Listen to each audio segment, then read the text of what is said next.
Hey guys, welcome back to DREZZED News on Clownfish TV. This is Kneon, and it's another day on the internet. Congratulations. Here we are. We're going to talk, well, I wanted to talk mostly about what is that? There's ads on my thing. Okay. I wanted to, this is live streams. You got to love live streams. I wanted to talk about gaming news today. It's the Nintendo Direct, and that's not what everybody's talking about. Everybody's talking about the Charlie Kirk situation. And yeah.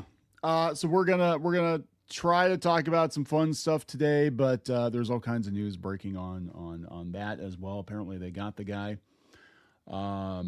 which is good, and we'll find out what actually was going on, what was going through this guy's head. The bigger concern I have is that we have a lot of these mainstream media outlets justifying political violence. I mean, they are. I wanted to talk about the Twitch streaming cow, you know, because this is fun.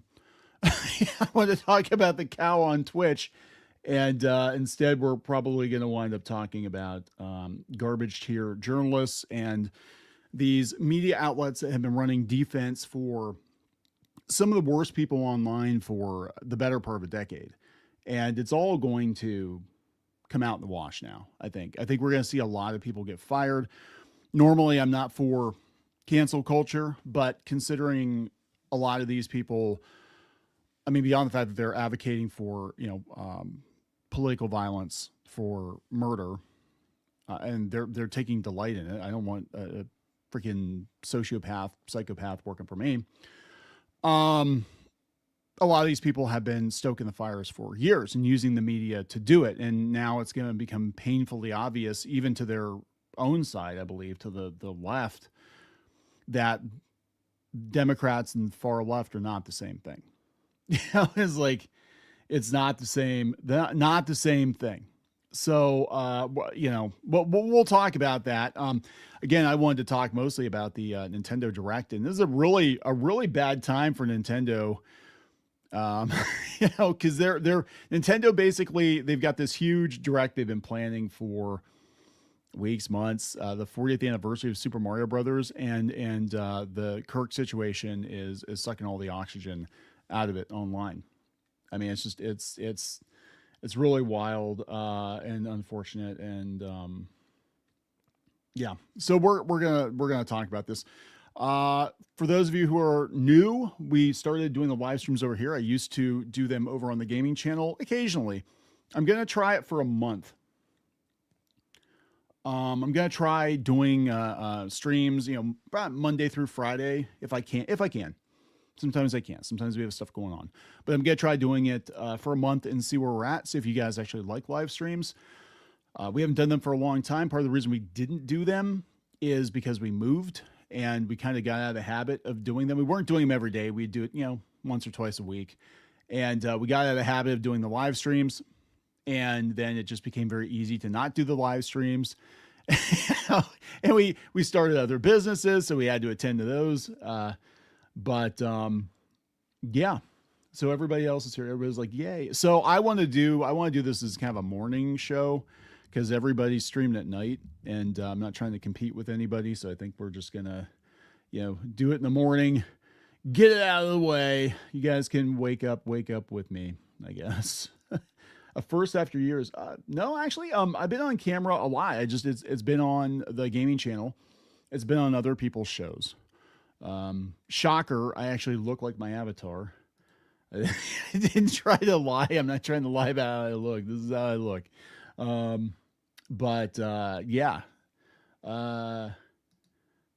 Yoko Fu says, I think this is the best time. Yeah, I think so. I mean, I'd like to do 9:30 in the morning, do for about an hour and a half. Kind of start the morning off. And really the point of the live streams, DREZZED, is to kind of just encapsulate a bunch of different stories, because not everything warrants its own video. I mean, it's hard to get an 8-minute video, 10-minute video out of something. It's like, 2 sentences worth of news, like, and also this happened. But yeah, I'll get to you guys the super chats. I really appreciate that. You don't have to do that. This really changed the entire trajectory of where the live stream was going to go, because I did not stream yesterday. I didn't want to be doing, yet another Charlie Kirk stream. And I want to be clear, like I'm not a political guy. I'm really not. My politics are very simple. I don't care what you do, as long as it's not illegal, as long as you're not hurting anybody else. You can do what you want. Actively cheering on political violence and stoking outrage and wishing harm on people, wishing death on people, that's hurting somebody.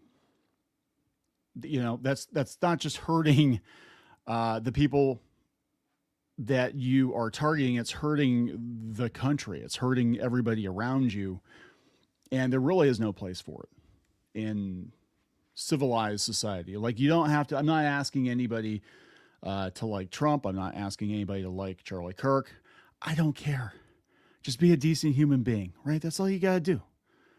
Just don't be trash. And we're finding out again, this whole situation, especially in the pop culture space. I knew it was bad. Like, we've been covering this for years. I knew it was bad. I knew there were a lot of activists or far left leaning people in this space. I did not realize the extent that some of these people have been poisoned. Like, I really didn't. Maybe I'm naive. I thought, well, they're allowed to have different opinions. I don't really care. I definitely don't agree with them. And they're really obsessed with, Nazis around every bush or whatever. But whatever. They can do their protest. I don't give a shit. It doesn't affect me. But now we've got people openly cheering on political violence. This is not the same thing as liking the wrong tweet. This is not the same thing as publicly admitting that you voted for Trump, which a large majority of this country did, judging by the election map. This is not the same thing as being outed as a Fox News viewer.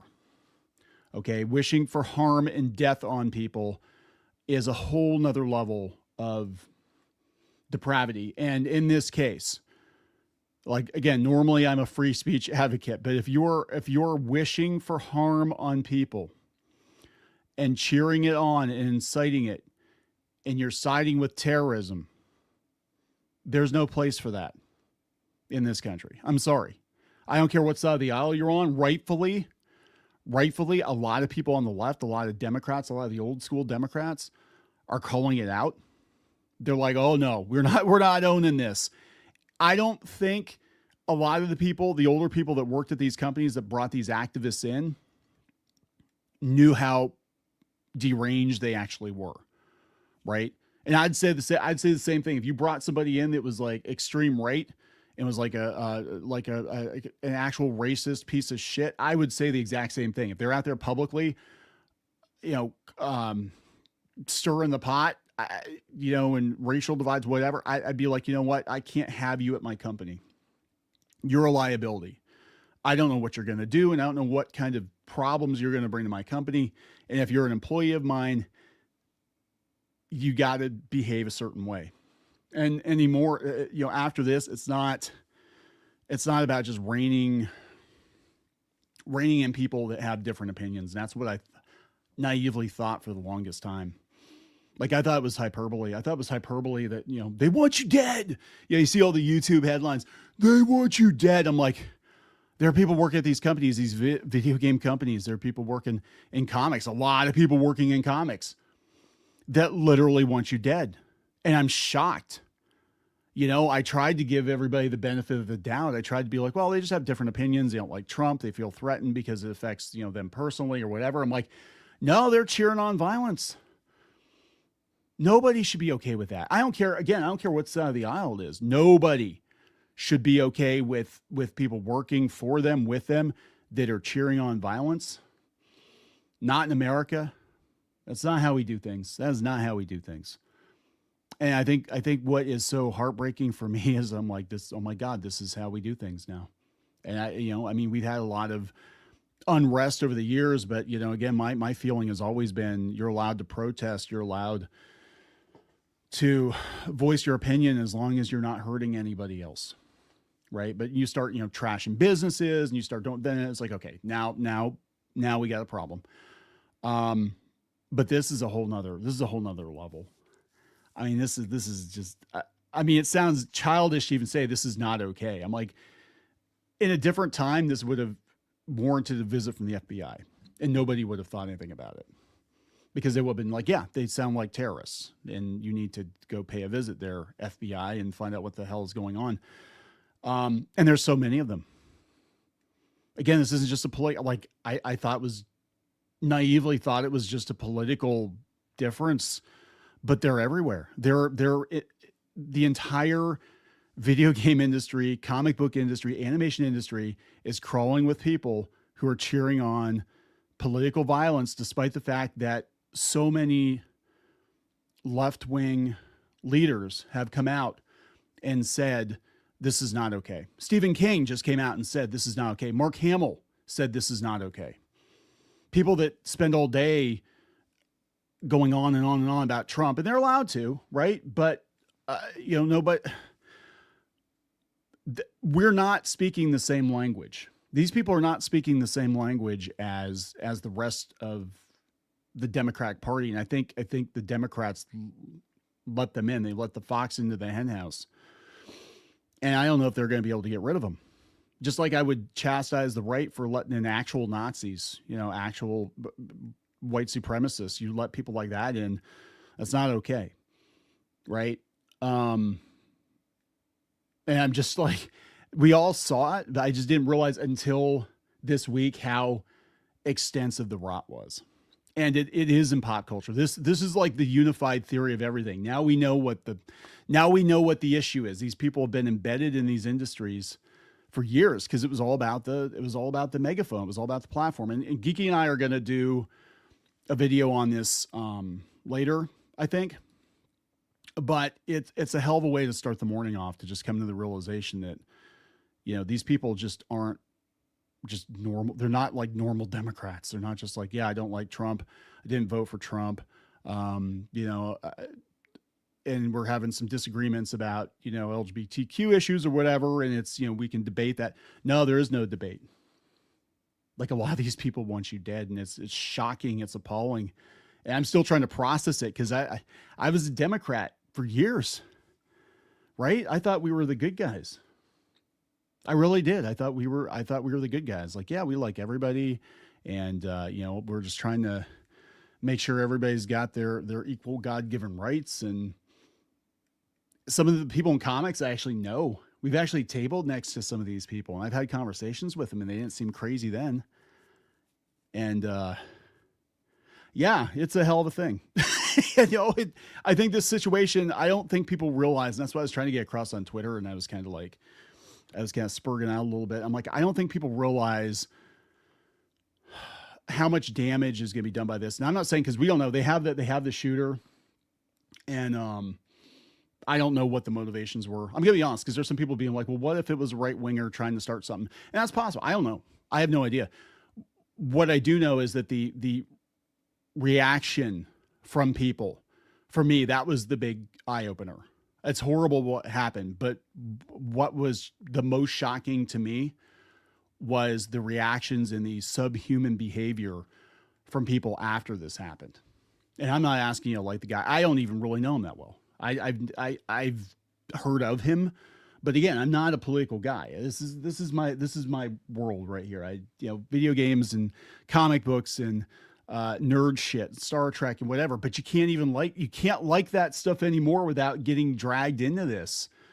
Hell, half the Star Trek actors are batshit crazy.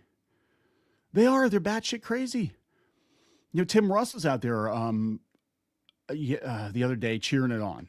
I talked to him at a convention. We were at a convention together about, 10, 12 years ago. And he was a nice guy, but online, these people are monsters. But I'm like, you know what? Maybe the nice guy act in person. Maybe that's all just a mask. I don't know. Because if this is how you really feel, we're not the same. And this is a horrifying eye opener, I think, for a lot of people. Yeah, Mark Hamill, to his credit, Ginger Inside Out says, to his credit, he actually condemned it. But again, it's hard for me to process that as being a legitimate apology or whatever, because they stoked the fires for years. Like your entire personality was resist, resist, resist, down with Trump, down with the right wingers. Grandma who voted for Trump is a literal Nazi, and you need to stop talking to your family because they're literal Nazis. And I'm like, I don't see any of these people cheering on political violence. Have you seen it? I mean, you might think their opinions are shit. You might think that their opinions are terrible. You might think that they're too religious, or they're tromping on people's rights to be with whoever they want to be with or whatever, and or just saying dumb shit. But that doesn't justify killing them. That doesn't justify celebrating somebody else killing them, because where does that stop? It's it just, I mean, that's what I'm having a hard time processing. I mean, I know a lot of people are like, well, it's about fucking time. I'm like, I didn't think they were this bad. I really did not, until I went to Blue Sky, until I saw celebrities and people working in the gaming industry just openly delighting in political violence. I'm like, we're not the same at all, and it's horrible. It's horrible. But Geeky and I are probably going to talk about this more later. But yeah, Rolling Stone's doing damage control. Grum's been. Stephen King apologized. He shouldn't be. The View. I mean, okay, so I'm going to give credit where credit is due. And I know. Now I'll get to your super chats, guys. I apologize. I'm just trying to, start off here. Like I said, I thought I was going to talk about a Twitch streaming cow and the Nintendo Direct. I was actually scrambling for things to talk about this morning. I'm kind of like, oh, what are we talking about? Well, the Nintendo Direct. I'm like, yeah, I'm kind of mad at Nintendo, so I don't really. Hey, there's a cow that's on Twitch that my son was telling me about. That sounds fun. Talk about something fun. And just the mask off moment of the last couple days is just, I honest to God did not realize it was that bad.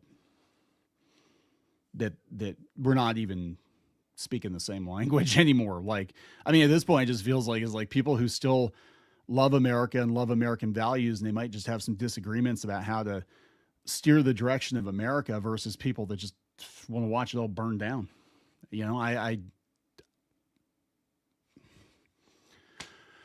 Anyway, it's like, it's, yeah. So let's, yeah. I mean, this is Stephen King apologize. And again, I'll give credit to people who did. The View. I mean, whether it's a legitimate apology or not, anything that's being done to dial down the temperature is good. Even if you maybe secretly think it was a good thing that happened, for God's sake, don't post about it publicly. Not now. Don't even, I mean, never, but like, don't. Don't. And I think people on Instagram, not Instagram, but TikTok, and we'll talk about TikTok a little bit. Their DEI person got gone or whatever. But TikTok, they just put the clamp down on them like they did in Blue Sky. They said you're not allowed to, make videos celebrating death. And I think that for any employer, this needs to be, you need to pay attention. If you've got people working for you that are celebrating political violence for the good of your company, you need to get rid of them. And I would say that on either side. If they're out there, they work for you and they're celebrating this, they need to go. And normally I'd be like, people can have different opinions and you can, agree to disagree as long as, it's not affecting the company. This is going to affect your company. This isn't even like a conservative thing. This is like these people are literally celebrating political violence. There's no place for that in America. I'm sorry. There isn't. They got to go. If I had somebody working for me and they were out there tweeting up a storm about how happy they were that somebody just got killed in front of thousands of college kids because they didn't agree with the things they said, they'd be terminated. Like, you're gone. I can't have a psychopath working for me.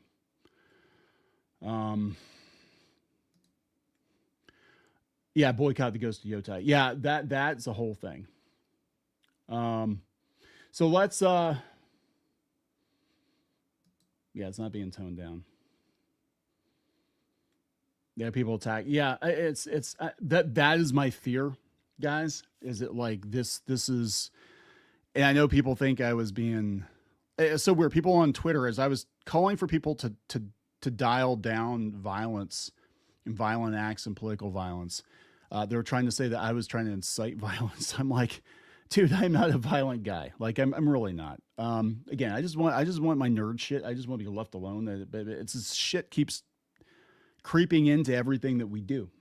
Tabletop games, video games, Star Trek, Star Wars, Disney. You can't go to the Disney theme park without thinking about politics now, because these people have infested the entirety of media. And I think it was by design. Maybe not individuals don't realize what was going on, but I think this whole thing was by design. I do. I think it's they had targets. They're like, well, get control of American media.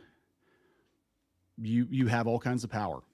And I think we're starting to see the extent of the rot. Like it's like finding a log, and then you kick the log over, and there's all kinds of fungus underneath it, and the termites come pouring out, and that's what we're seeing now. Like we thought it was, it's just an old log. It's like, no, it's completely infested. So I'm gonna read some. Yeah, I don't know what's going on, and that's a whole nother issue with who the killer is and all that. Again, it doesn't matter what the motivation is. To me, it doesn't matter what the motivation is. What matters is the reaction to it. And yeah, this is just, it's subhuman. It really is. Let's take a look at this. Jen, hey, how's it going? My pitch: make a clownfish side story title card. I'm gonna put this on happier news. I'm gonna put this on this damn Twitch cow, and then we're gonna talk about Nintendo. Excuse me. Jen, thank you. Thank you very much. We should. I don't know. We'll think about it. We're going to pivot kind of our content here, I think, going into next year.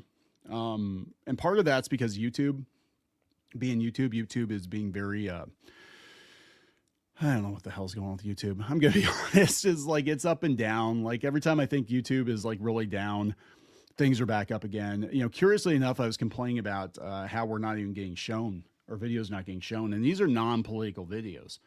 Again, like I said, we only talk about politics as it intersects with pop culture. Non-political videos aren't getting shown to people. Things that normally would get, 50, 100,000 views, if they were actually shown to people. But then we do the Charlie Kirk video, which I didn't expect to get shown at all. I'm just like, we're going to talk about the situation because it's batshit crazy. And then they show that to a bunch of people. I'm like, what do you want, YouTube? It's like, seriously, what the hell do you want? Would you tell us? Would you make up your damn mind what you want? But so anyway, go out to news.clownfishtv.com. That's news.clownfishtv.com. It's Substack. You can sign up for a newsletter, and when we drop videos, we'll send you guys notifications. So that's how I think we're going to go forward. And then we're going to kind of look at where we're at with the channel. I know we've been covering more tech news, because frankly, there's more going on in tech, I think. And it fascinates me, but it just seems like that has more broad appeal too. I mean, because of all the crazy ass activists in comics and video games, like interest in that stuff, I think has died off. I think interest in Disney has like died off. M2N, thank you very much. The cow is smarter than the human Twitch streamers. Yeah, possibly. We're going to talk about Twitch too, because there's more proof, I guess, of botting Twitch, and I think it's going on YouTube too. I think people are definitely buying viewers. Hopefully, you guys are real. We've been getting a lot of porn bots lately. It's so weird. Like every time I post a new video, there's like a whole bunch of random like porno sex bots, and you guys have been complaining about it. It's like, I'm doing everything I could do. Actually, YouTube told us to ratchet up the comment filter, which we've done. Unfortunately, a lot of people are getting caught up in that. I'm sorry if you are, but we're trying to get rid of the bots, but they still come in. I don't know where the hell they're coming from. I have no idea. All right. Did I get everybody's? Okay, M2N. Did I miss somebody? I hope I didn't miss anybody. I might have missed somebody. Hold on. Let me go back through here.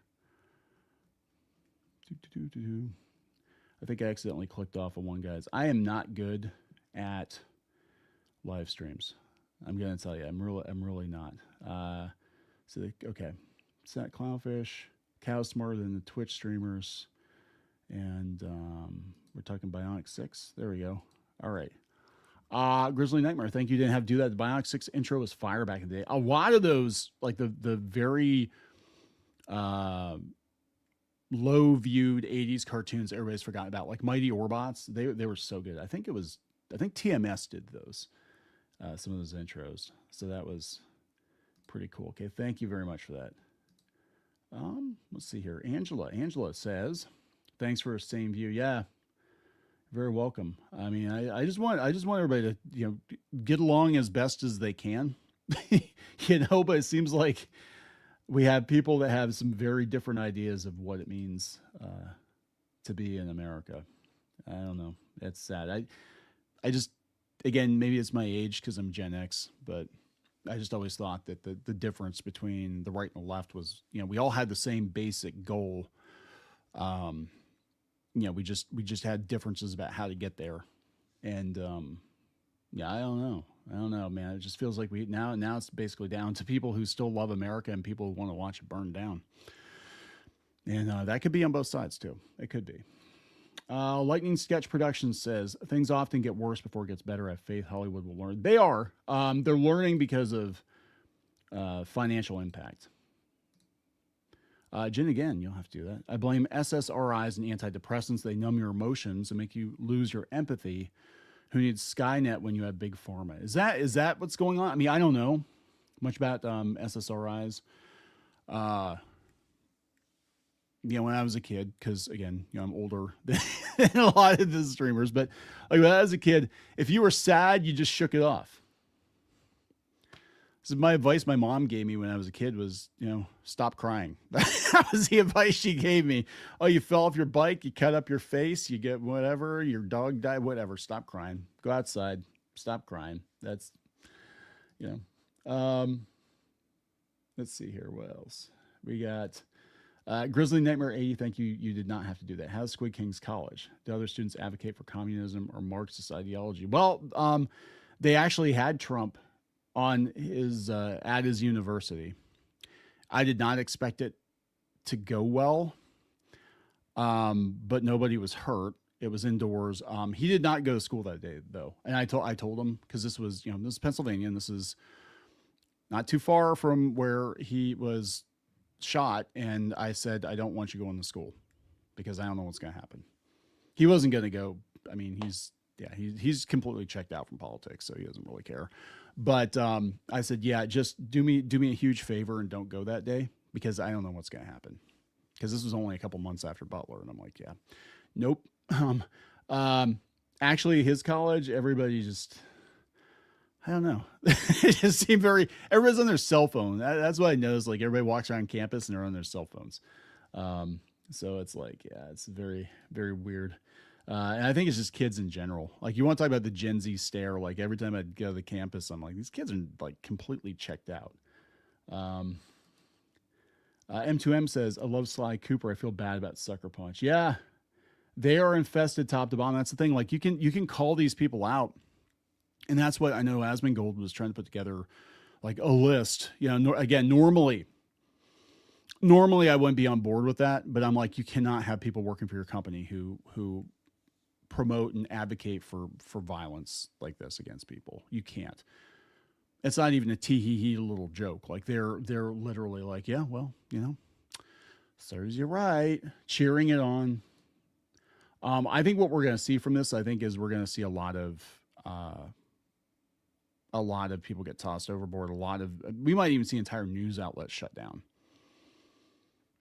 I mean, if you've got a news outlet that's barely making any money or not making money, and you've got people out there that are cheering on political violence, and assassination, which again, it shocks me because I'm like, this is America. This is not a third world country. What the hell are we doing? But if you've got people like that working for you, I just shut it down. Just be like, it's losing money, and 75% of the staff is on board with this. We're not going to make money, so just rip the Band-Aid off and shut it down.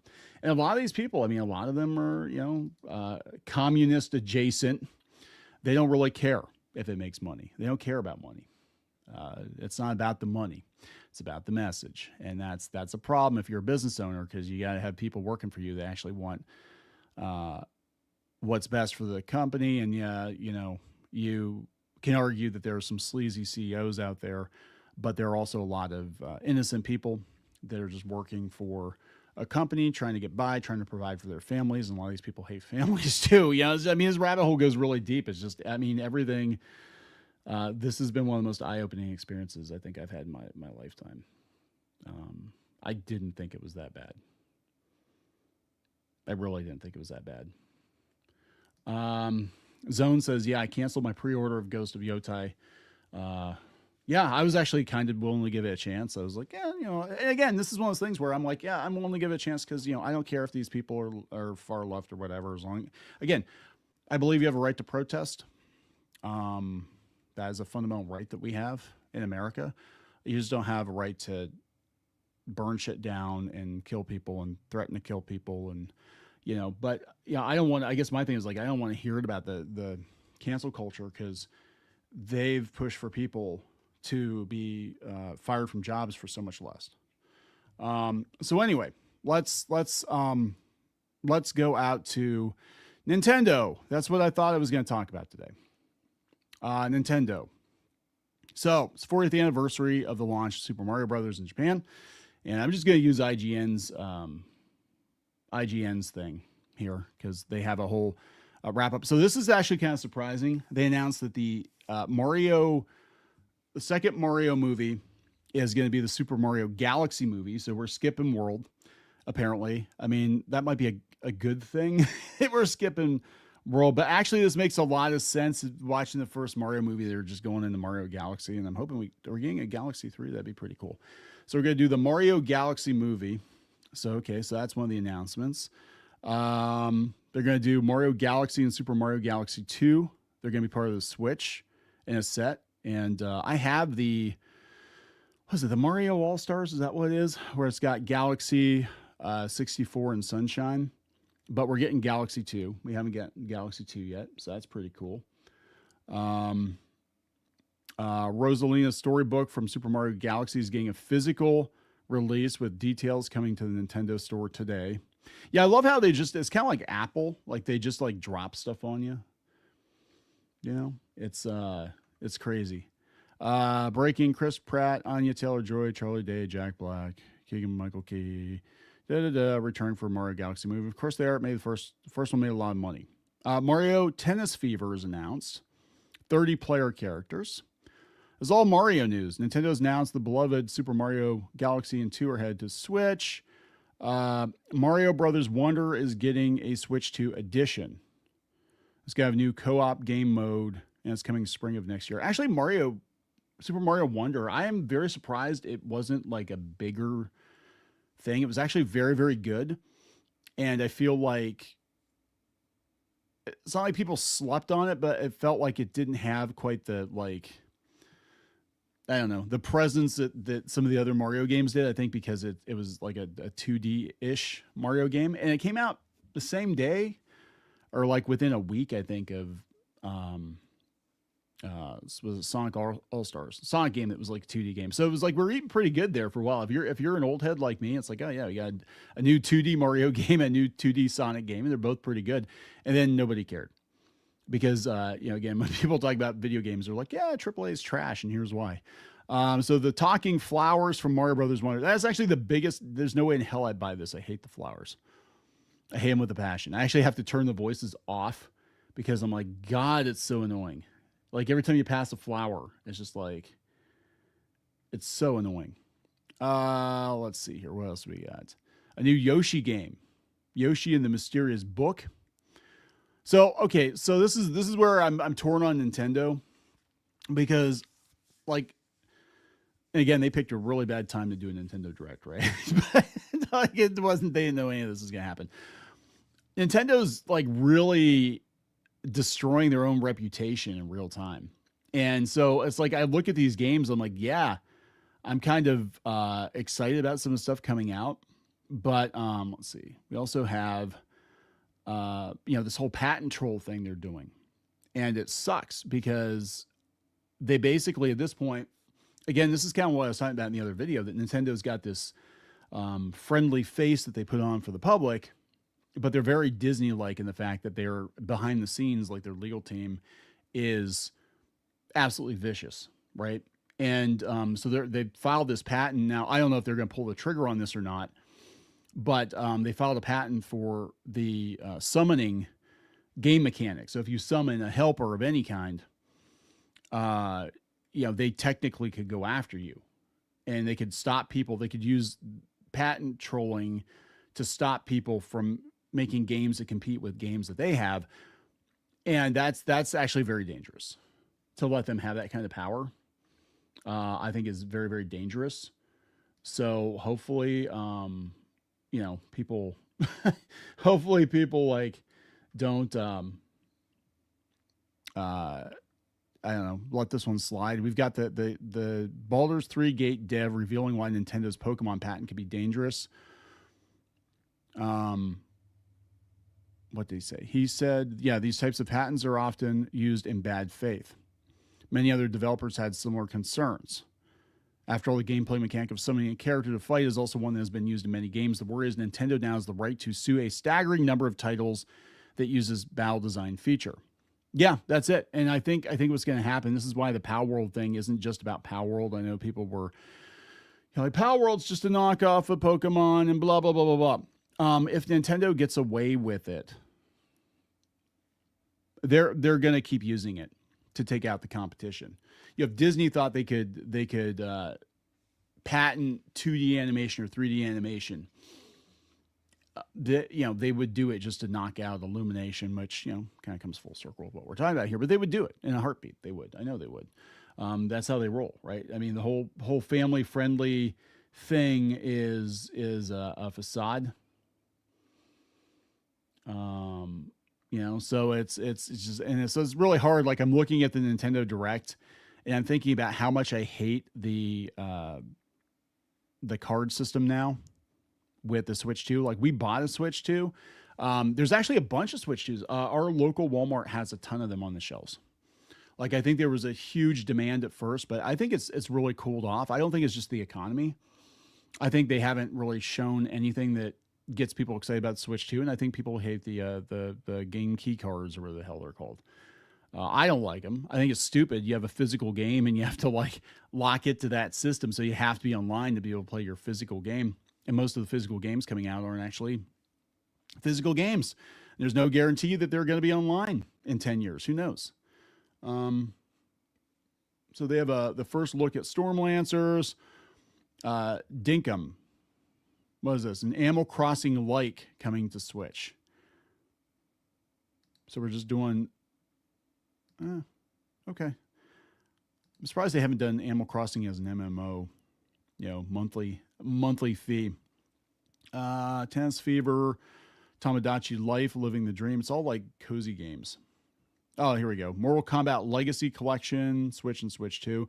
I have arcade machines. I don't need these, but that's kind of nice.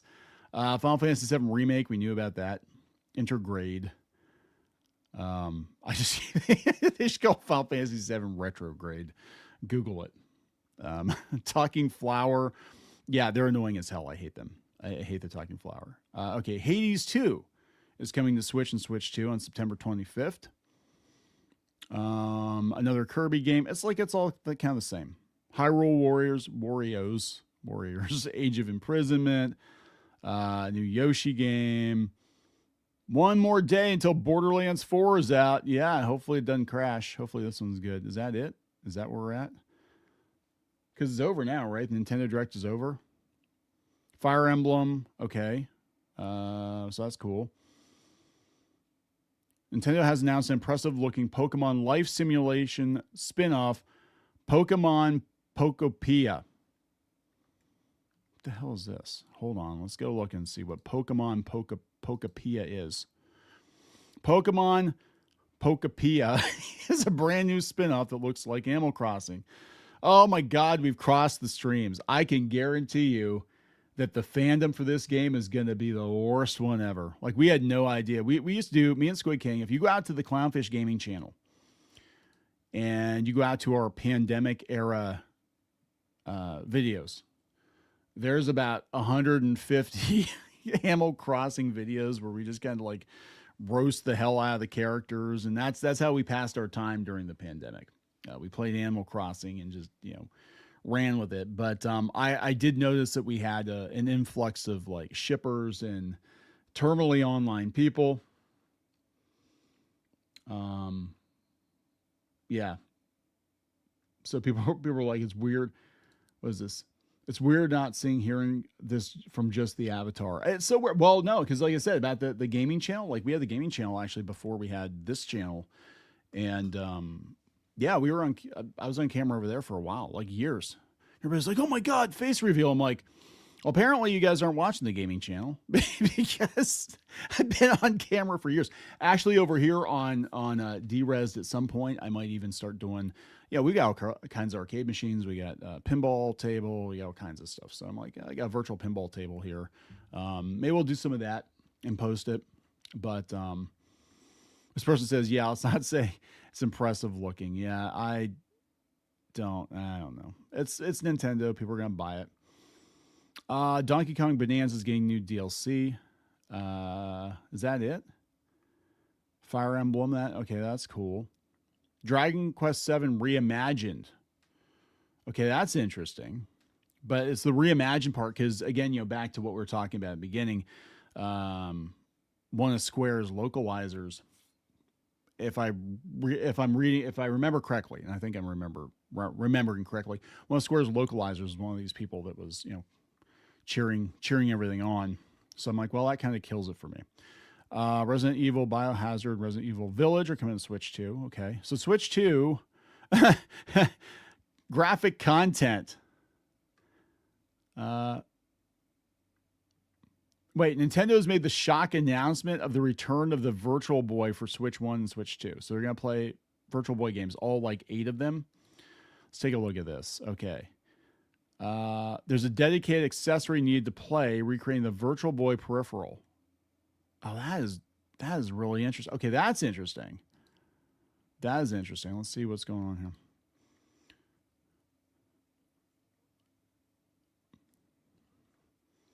Okay, let me see. So you put your okay. Okay,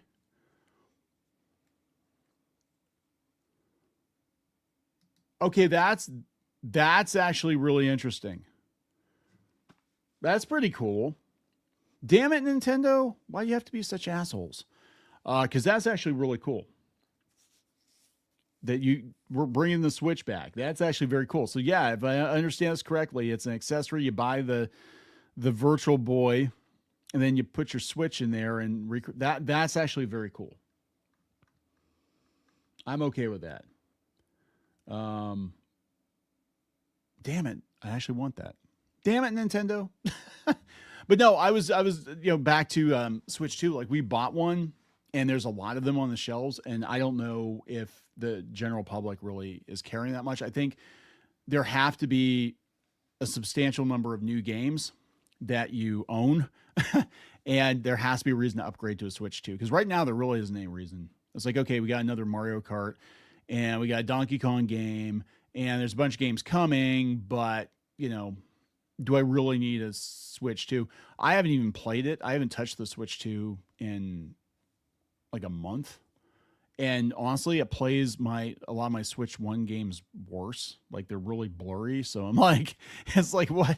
There's no point. There's like at this juncture, I'm not saying the Switch 2 won't get better. I mean, God, the Switch is like 8 years old and people still play the hell out of it. But like, there really is no reason to upgrade. This is going to be for Switch 1 as well, they said. So, yeah, I would be a Switch 2 or a Switch. So it seems like what they're doing now is they're definitely still supporting the Switch 1, which is curious. And they're actually telling their developers to make more Switch 1 games if they can't get a dev kit for a Switch 2. So I don't know what the hell's going on here. I think they want everybody to just buy the Switch 1 version and then upgrade later so they can maximize profit. That's what I think. Shenlong. Yeah, hey, you're a pretty good fighter, I've heard. Switch 2 was underwhelming. It was too linear of an upgrade. Yeah, it is. It just feels like it almost feels like the 32X for the Sega. Like with that, it's like you're buying a whole nother console, but it's just a minor upgrade. And it really is. It's like, okay, now the Switch has PS4 level graphics instead of PS3 level graphics. I'm like, yeah, it's still old technology, but that's okay. Um, Colin says this is the most rational and calm chat I've ever seen. I hope so. You know, a lot of people, it's so weird.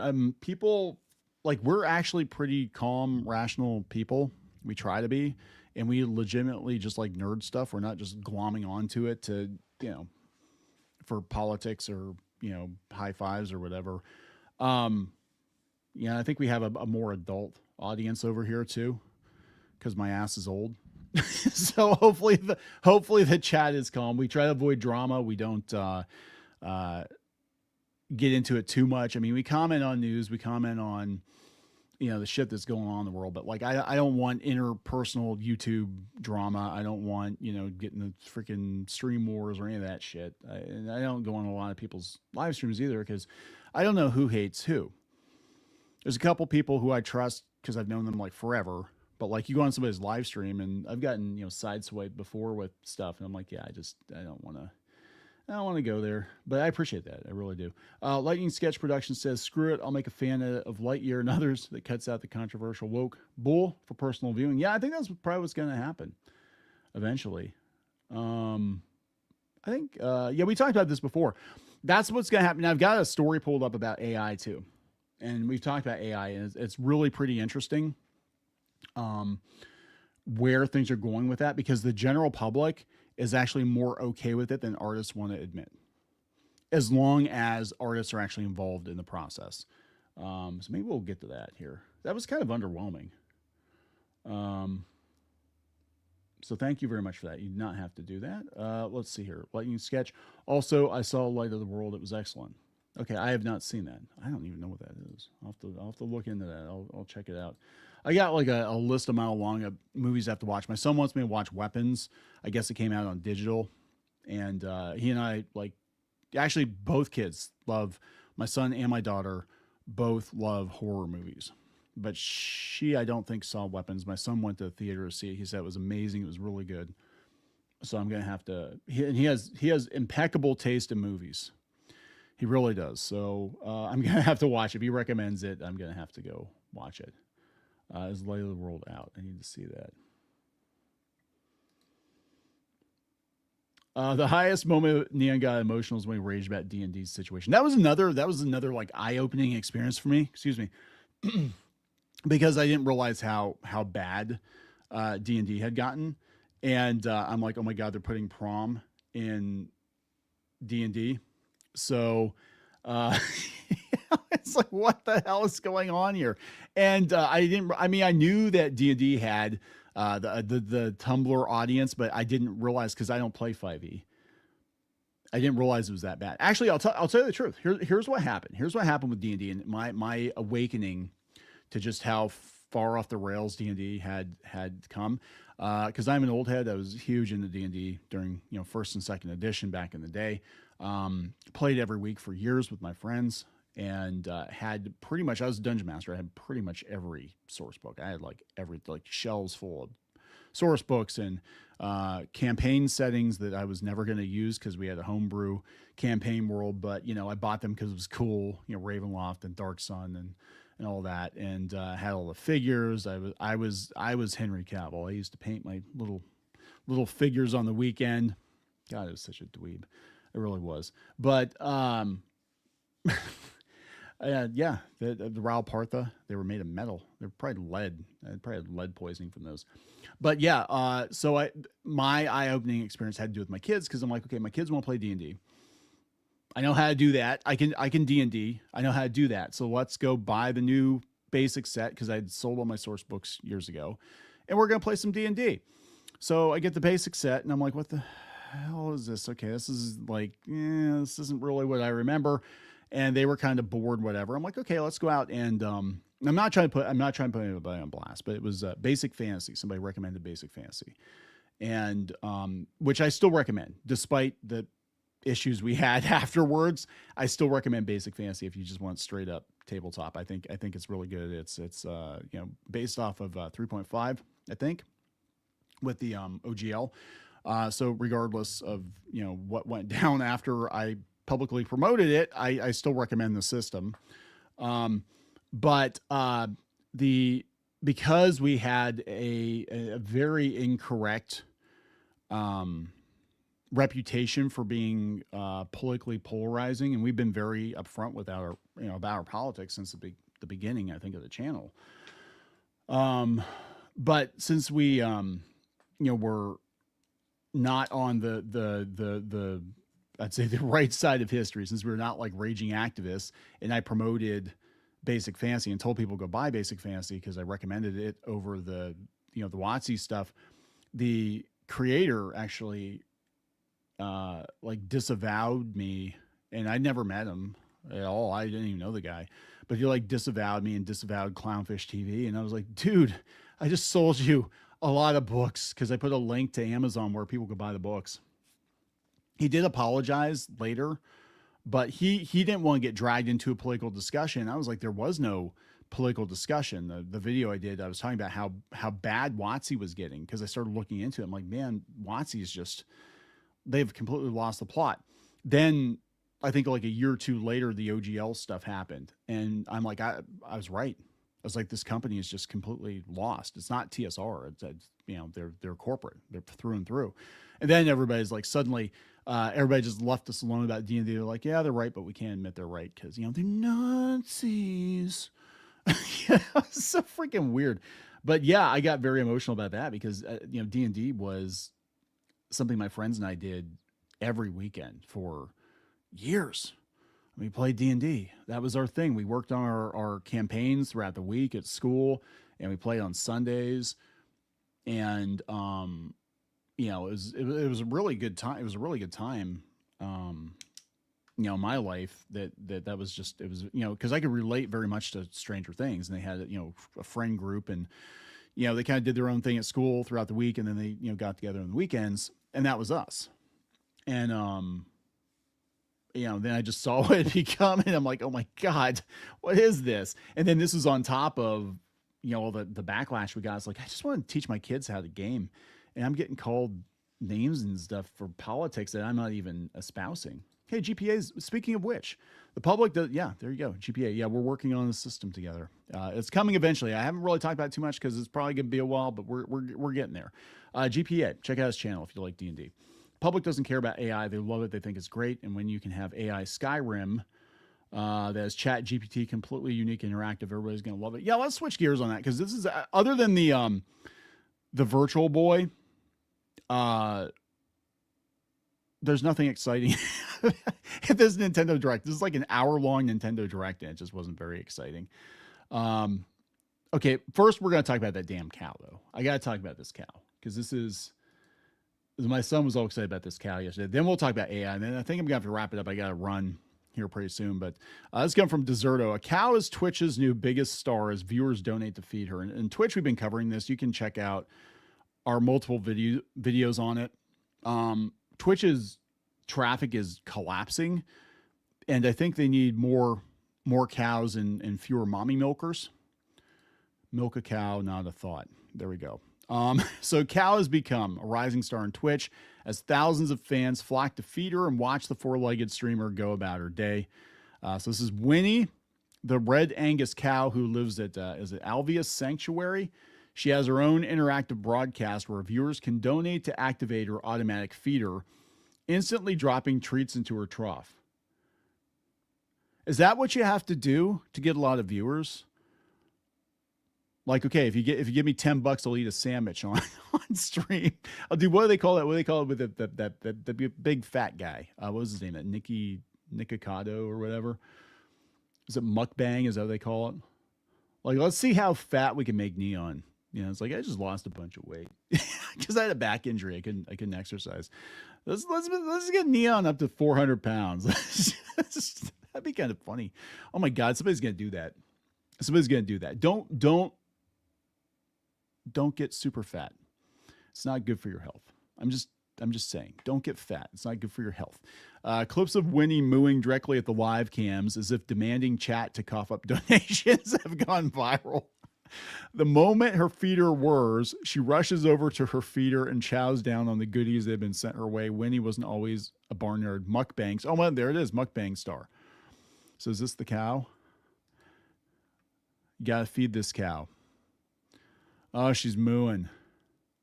See, why can't we do more of this, Twitch? Like, why do we need political activists and half naked women when we got cows that you can feed? Just turn into all animals all the time. There you go. That's how you do it. That's how you do it. The donations, hold on. The donations through Winnie's channel don't just fuel her snack breaks. They also support feed, vet bills, and habitat upkeep. So I'm going to feed my dogs. I should do dog cam. We have 3 dogs. I love my dogs very much. I do. They're, all right. Lightning Sketch. I saw Light of the World. I need to look into that.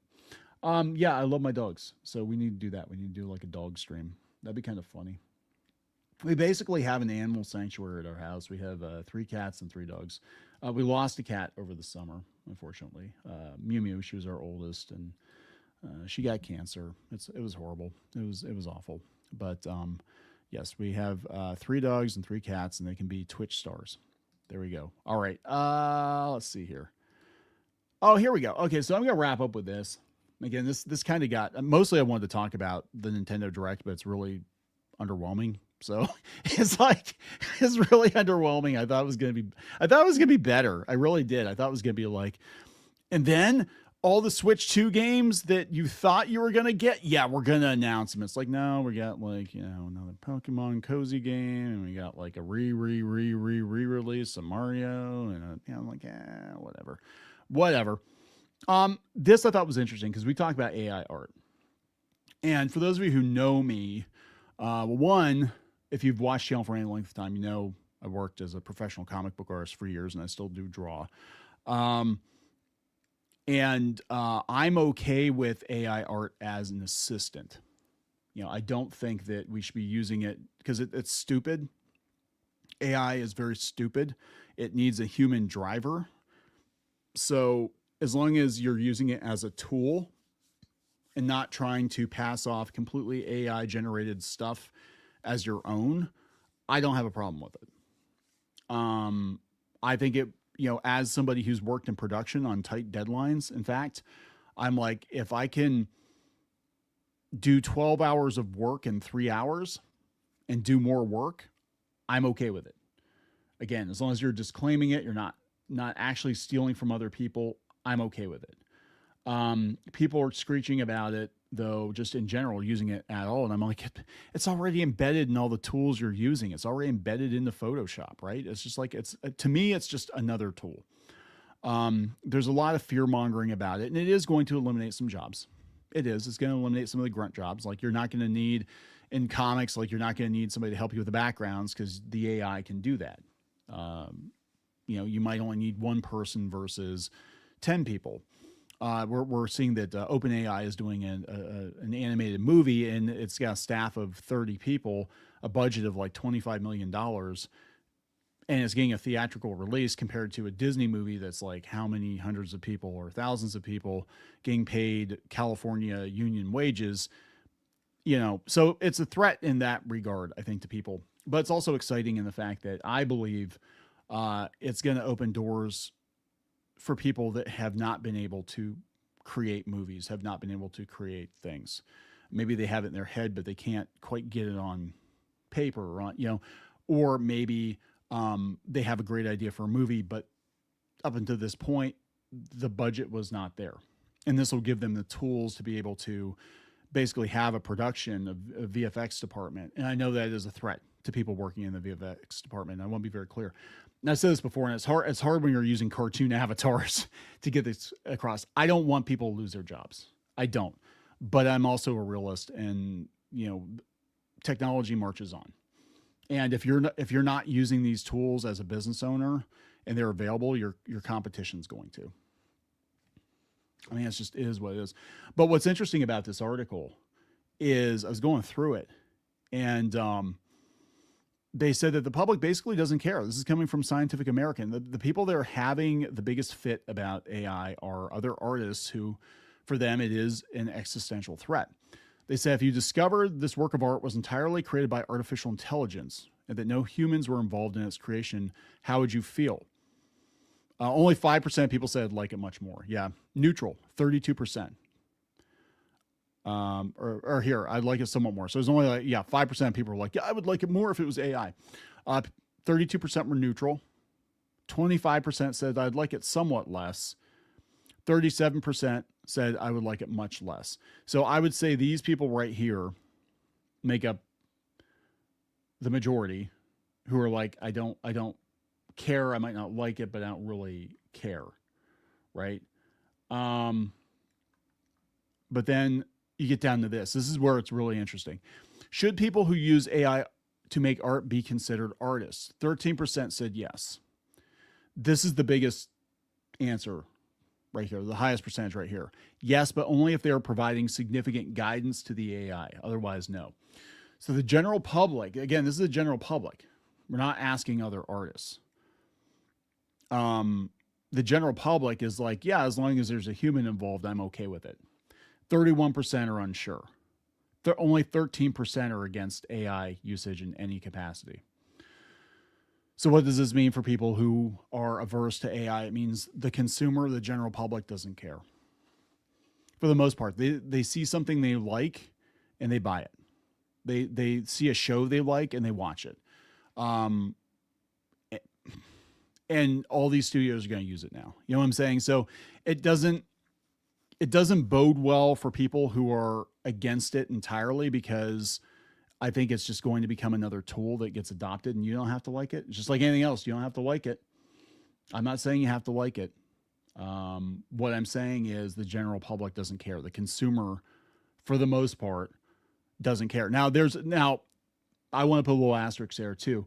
There's a difference between, I believe, creators using AI to augment their own work, training AI on their own work, and overseeing and editing, in the case of writing, their own work, and using AI to do some of the grunt work, the spell checking, the grammar, the maybe could you phrase this better? Could you do some fact checking for me, stuff like that, right? I'm not talking about just whole cloth AIs writing books for you or whatever. There has to be some human guidance, because if there is no human guidance, at that point it is AI slop, because it's just because AI is stupid. Somebody who's experimented with it, it's not smart. It's powerful if you know how to use it, but if you just like type in a prompt or whatever, it puts out garbage. It does. So there has to be a human driver. But what it tells me is that the consumers don't care, and that's going to be ultimately what decides that everything. If all the AI assisted stuff being churned out was slop, just pure like YouTube poop slop. Do we still use the term YouTube poop? Is that still a thing? Then people would, feel differently about it. But the fact that I'm telling you right now, as someone who talks to a lot of people, okay, we do talk to a lot of people behind the scenes. We know a lot of people. We've been doing this for years. Everybody's using it. Not everybody, not individual artists, not every individual artist. Every company is using it. They have been using it. They've been using it in different capacities. And what they've been doing is testing to see what the tolerance level of the general public is before they use it more. So hence the AI witch hunts, because what's going on is artists know this is a huge threat to them. So they're trying to ferret out people that are using AI, but they're getting it wrong in a lot of cases. And what's going to happen, I think, eventually is somebody's going to get it wrong with the AI witch hunts. They're going to destroy somebody's career, and there's going to be a lawsuit. And then that's going to be the end of it. And then I think what's highly ironic, and it's not always the case, but it tends to be a case, like, with the Disney guy. That was a whole thing. We did a video about it. The person that was attacking the Disney guy is not a very good artist. I'm sorry. You're not that good at all. So then it just looks like sour grapes, right? Because this guy was painting for Disney before any of this. And I had people coming after me too, being like, well, you're just using AI because you can't draw. And then I'm like, bitch, I was working on Disney comics like 20 years ago. I've worked on almost, and I'm not trying to brag. I was working on almost exclusively Eisner nominated stuff. We've been invited to conventions multiple times. We've been on panels multiple times.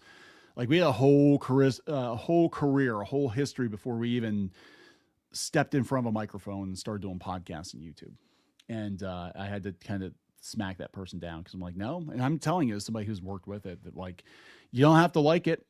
You don't have to like it. Geeky and I are actually kind of split on this one. I'm more open to it just because I'm a very, like I look at art as a production process, which makes me a very bad artist probably, but I look at it as more of a production process.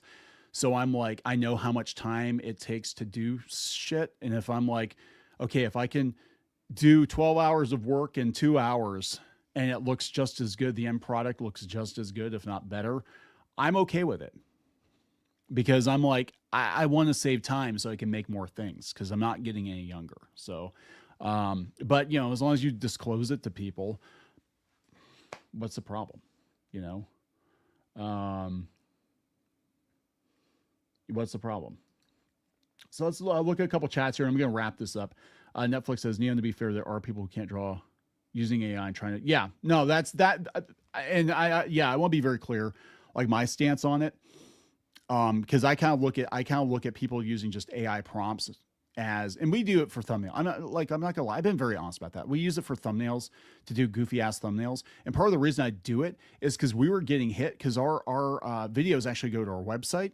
We were getting hit by copyright trolls for using like Getty images or using, you know, images from like random photographers that like other people have used, but for some reason they came after us.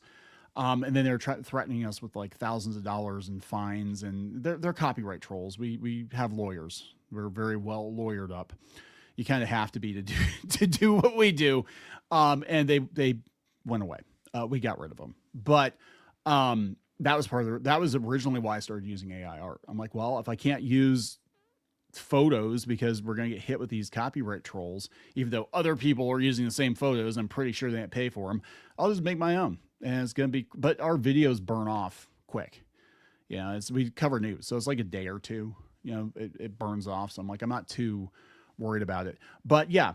I think as long as you're disclosing it, I think it's fine. And again, when I'm talking about, I'm never talking about and just like, oh yeah, we're just going to do just whole cloth AI. And we're almost there. I'm talking about it as a tool. And I think where things are going to settle is it's going to be a tool. It's like Photoshop. Like Photoshop doesn't replace photographers. It doesn't replace graphic designers. Grandma can use Photoshop to put some cheesy ass meme together to share with her Facebook friends. It doesn't mean she's good at it. But then an artist can take Photoshop and make it sing and do a beautiful digital painting with it. Or a photographer that has an eye for good composition and lighting can take a photo and then they can make it look better with Photoshop. That's what I'm looking at AI for. At least for myself, is, well, if I had an assistant to help me make things that are mine, but make them faster, I'm okay with that.